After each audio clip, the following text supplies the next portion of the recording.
UDF കക്ഷി നേതാക്കളുടെ അടിയന്തര നേതൃയോഗം ഇന്ന് തിരുവനന്തപുരത്ത് ചേരും. ബാർക്കോഴ വിവാദവുമായി ബന്ധപ്പെട്ട തുടർ പ്രചരണങ്ങൾ, അരുവിക്കര സീറ്റ്, ഡെപ്യൂട്ടി സ്പീക്കർ സ്ഥാനത്തേക്കുള്ള അവകാശവാദങ്ങൾ എന്നിവ യോഗം ചർച്ച ചെയ്തേക്കും. ബജറ്റിന് ശേഷമുള്ള രാഷ്ട്രീയ സ്ഥിതിഗതികൾ വിലയിരുത്തുകയാണ് യോഗത്തിന്റെ പ്രധാന ലക്ഷ്യം. ബജറ്റ് ദിനത്തിൽ സഭയിലുണ്ടായ സംഭവവികാസങ്ങളും വിഷയത്തിൽ സർക്കാരിന്റെ തുടർ നടപടികളും യോഗം ചർച്ച ചെയ്തേക്കും. സഭ പിരിഞ്ഞ ശേഷം വിഷയത്തിൽ സംസ്ഥാന വ്യാപക രാഷ്ട്രീയ വിശദീകരണ യോഗങ്ങൾ നടത്തുന്ന കാര്യത്തിലും യോഗം തീരുമാനമെടുക്കും. ജി കാർത്തികേയന്റെ നിര്യാണത്തെ തുടർന്ന് അരുവിക്കര സീറ്റ് ആർക്ക് നൽകണമെന്ന കാര്യത്തിൽ പ്രാഥമിക ചർച്ചകളും യോഗത്തിൽ നടക്കും. സീറ്റ് ആവശ്യപ്പെട്ട് RSP രംഗത്തെത്തിയത് കോൺഗ്രസിനെ ചൊടിപ്പിച്ചിട്ടുണ്ടെന്നാണ് സൂചന. അരുവിക്കര സീറ്റും ഡെപ്യൂട്ടി സ്പീക്കർ സ്ഥാനവുമാണ് RSP ആവശ്യപ്പെട്ടത്.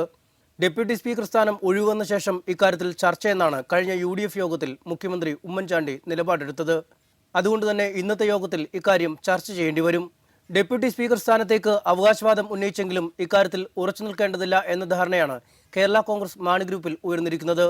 സ്പീക്കർ തെരഞ്ഞെടുപ്പിൽ ഇടതുമുന്നണിക്കൊപ്പം നിന്ന കേരള കോൺഗ്രസ് ബിക്കെതിരായ അടുത്ത നീക്കത്തെക്കുറിച്ചും യോഗത്തിൽ ധാരണ ഉണ്ടായേക്കും.